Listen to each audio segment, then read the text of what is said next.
Livro Onde Está Deus Durante a Minha Tempestade, de Kenneth Wayne Hagin. Continuação do capítulo 7. A natureza enganosa das sombras.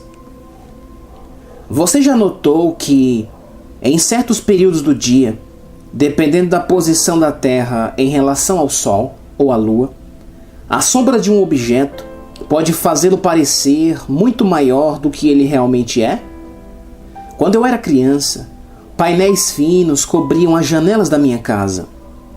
Os matizes desses painéis eram opacos o suficiente para evitar o sol durante o dia, mas translúcidos para se ver objetos através deles, em especial à noite.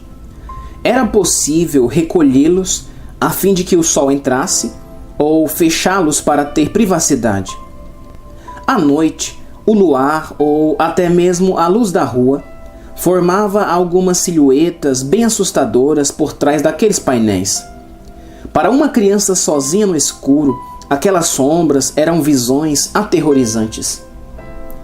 Quantas vezes você, ainda pequeno, confundiu o balançar de um galho com a mão de um homem se movendo devagar do lado de fora da sua janela? Você ficava deitado na cama, se tremendo de medo por causa da sombra de uma árvore inofensiva.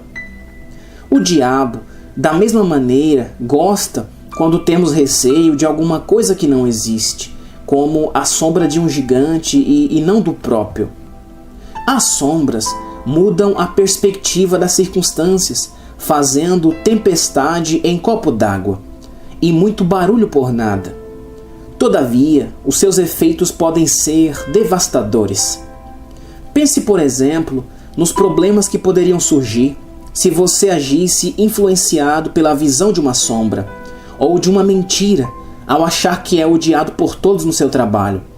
Se você alimentar tal pensamento, não vai demorar até que alguém, sem intenção, diga ou faça algo que descompense você. Isso é como reagir a uma versão opaca e distorcida da realidade. Certa vez, li a história de um homem que acordou à noite e, ao olhar pela janela do quarto, viu uma figura sombria, na penumbra do luar, movendo-se em direção à casa. O vulto recuou alguns passos, porém, em seguida, continuou o trajeto rumo à residência. Totalmente desperto e com a adrenalina pulsando pelo corpo, o homem pegou uma arma no armário, abriu a porta dos fundos e atirou na figura ameaçadora. Ele esvaziou todos os cartuchos do rifle, mas o vulto continuava a se mexer. A esposa acordou com o barulho dos tiros e correu para a porta. Ela se irritou com o marido, pois ele tinha acabado de deixar o seu melhor vestido cheio de buracos. A peça estava secando no varal. Essa é uma história divertida, mas as situações que nos apavoram na vida, mesmo sendo imaginação, não têm graça. Na verdade, embora não passem de interpretações errôneas, as imagens feitas de fumaças e reflexos podem arruinar a vida das pessoas. Precisamos aprender a nos render e a ficar firmes na verdadeira palavra de Deus. Somente assim será possível navegar pelas sombras que nos roubam o foco e nos fazem perder o rumo. Identifique os pontos fortes e os fracos do seu gigante. Quem quer ser um vencedor de gigantes precisa identificar os pontos fortes e os pontos fracos do seu oponente. Lemos na segunda epístola de Paulo aos Coríntios: para que não sejamos vencidos por Satanás, porque não ignoramos os seus ardis. 2 Coríntios 2:10, parte C e 11. O nosso inimigo, o diabo, leva vantagem sobre nós quando ignoramos os seus esquemas, isto é, os seus modus operandi, modo de agir. A única maneira de reconhecermos tais métodos e de enfrentá-los é pelo conhecimento da Palavra de Deus, da nossa identidade em Cristo e do Espírito Santo, o poder que habita em cada um de nós. É por isso que insisto com veemência que é importante ler, estudar e meditar na palavra. Se mantiver esta prática, você terá uma vida cristã vitoriosa. No entanto, quem não a desenvolver ficará perdido ao ser confrontado por gigantes. Vou ilustrar esta verdade com um exemplo do cotidiano. Qualquer treinador sério sabe que, para ser vitorioso, precisa conhecer as qualidades e as falhas do time adversário. Por isso, ele assiste a horas de gravações das partidas, a fim de identificar as jogadas favoritas e os melhores lances do oponente, além das fraquezas, o tendão de Aquiles. Ao se preparar para uma importante partida, o treinador deve usar o que aprendeu para fortalecer a própria equipe contra as habilidades do adversário, explorando também as debilidades dele.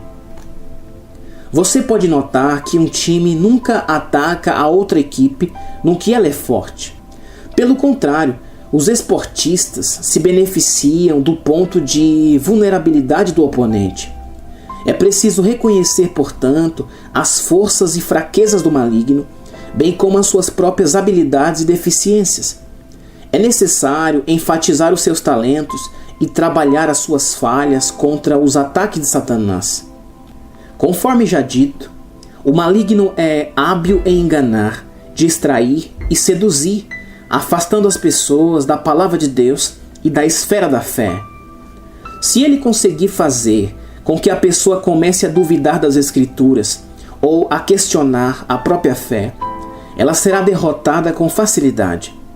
Todavia, quando você prende o diabo no domínio da fé e da confiança, declarando sem vacilar o que está escrito, ele não é páreo para você, nem para o poder da palavra. Conheça as suas armas espirituais. Lembre-se do que Jesus disse no Evangelho de João: sem mim, nada podeis fazer. João 15:5, parte B. Isso significa que, se estiver afastado de Jesus, o Verbo vivo, você perderá o embate contra os gigantes da vida. Por isso, o próximo passo a fim de se tornar um vencedor de gigantes é saber quais são as suas armas espirituais. Nosso arsenal espiritual está enumerado em Efésios 6, do 10 ao 18, e cada um daqueles componentes da armadura ou da artilharia está conectado de maneira essencial às Escrituras.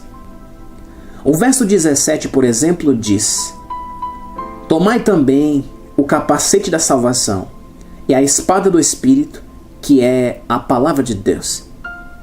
Nós sabemos que, quando a palavra do Senhor faz morada em nosso íntimo e a declaramos pela fé, ela se torna algo poderoso. Mas não basta anunciar qualquer versículo para produzir essa força capaz de derrubar gigantes. É preciso declarar a Escritura certa para alcançar esse objetivo. Inúmeras vezes presenciei pessoas enfrentando grandes dificuldades, sem munição espiritual no arsenal para suprir a necessidade delas. Já vi indivíduos que precisavam ter a saúde restaurada, por exemplo, porém estudavam incessantemente sobre o fim dos tempos na Bíblia. Eles eram versados em escatologia, mas não eram capazes de citar de cor um só versículo sobre cura. O apóstolo Paulo escreveu à igreja de Corinto acerca da importância de acreditar e professar aquilo que se crê. E temos, portanto, o mesmo espírito de fé, como está escrito: cri, por isto falei. Nós cremos também, por isso também falamos. 2 Coríntios 4,13. Muitos de nós estamos familiarizados com o que Jesus disse sobre crer e professar. Marcos 11:23. Porque em verdade vos digo que qualquer que disser a este monte: ergue-te e lança-te no mar, e não duvidar em seu coração, mas crer que se fará aquilo que diz, tudo o que disser lhe será feito. Essa passagem evidencia a importância do princípio de crer e professar. Entretanto, igualmente primordial é conciliar o que confessamos e no que acreditamos com a nossa necessidade. Em outras palavras, crer e declarar que pelas suas feridas fostes sarados, 1 Pedro 2,24, parte C, não ajudará muito se o seu desespero for na área financeira. Imagina que você tenha um rifle calibre 30, mas apenas munição calibre 20. Apesar de eficaz, o projétil não serve para sua arma. Para todos os efeitos, daria no mesmo se você não tivesse rifle algum. Precisamos da munição adequada, ou seja, do versículo certo, para usar na arma, crer e professar a palavra de Deus. Para cada confronto, uma arma. Em vez de exercitar a autoridade dada por Deus, os cristãos costumam levar as suas dificuldades para reuniões de oração. Quem precisa de dinheiro extra para cumprir algumas obrigações financeiras, por exemplo, talvez não precise frequentar uma reunião, mas sim ordenar que Satanás tire as mãos dos seus proventos e depois liberar os espíritos ministradores, anjos, a fim de que consigam o valor desejado. Vê Lucas 10,19 e Hebreus 1,14. Talvez seja necessário dizer aos anjos: em nome de Jesus, vão e tragam o dinheiro. Ou então seja o caso de simplesmente manter-se firme ao escrito em Filipenses 4,19 ou em algum outro versículo de igual teor. Ao contrário de orar durante horas intermináveis, é capaz de que seja preciso apenas plantar os pés na palavra do Senhor e declarar: o meu Deus, segundo as suas riquezas, suprirá todas as minhas necessidades em glória.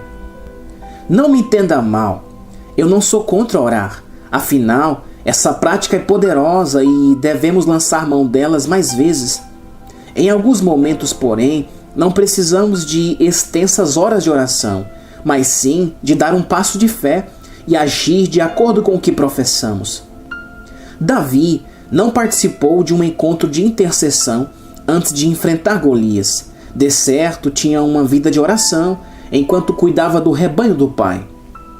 Deus também não convidou os israelitas para uma reunião de oração antes de entrarem na terra prometida. O Altíssimo simplesmente estabeleceu o plano e instruiu seu povo a obedecer e a confiar no planejado. A prece tem um papel essencial na vida do servo de Deus. Precisamos orar incessantemente para manter a caminhada espiritual com o Senhor e estar em sintonia com o seu espírito. Todavia, nem todo o clamor do mundo pode substituir a obediência, o ato de dar um passo de fé e de agir conforme o declarado pelo Altíssimo nas Escrituras. Ative as suas armas. Ler e estudar a Bíblia, meditando nela até o seu coração encher-se da verdade, é muito importante. No entanto, a palavra de Deus que permanece no íntimo, sem ser declarada, não tem efeito contra as tribulações. Por isso, a próxima etapa a ser realizada, a fim de se tornar um vencedor de gigantes, é ativar as suas armas. O diabo não é páreo para um cristão, cujo arsenal está repleto de artilharia espiritual e que o usa para derrotar o gigante que afronta a sua vida. Carregado de fé, mas sem poder de fogo. Quando estava no exército, eu treinava com um rifle semiautomático. Durante o treinamento, tivemos de aprender tudo sobre aquela arma. Foi preciso conhecê-la por dentro e por fora. Aprendemos como limpá-la, carregá-la e, o mais importante, atirar com ela.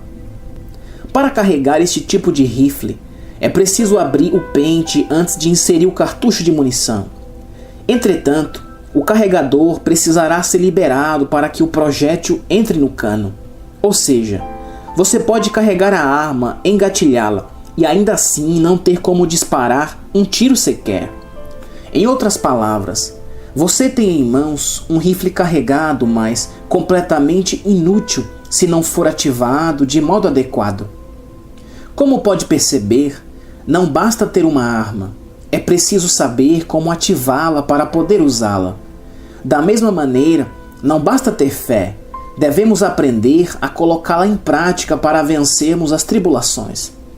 É preciso desenvolver um espírito de fé, acreditando na palavra de Deus e a declarando. O meu pai me deixou um legado de fé porque ele sempre viveu com convicção. Como Caleb, meu pai perseverou em seguir o Senhor. Ver Números 14:24. Derrotando gigantes e tomando posse das promessas do Altíssimo diante das situações extraordinárias. O que ele ministrava de púlpito e no material de ensino era aplicado na própria vida.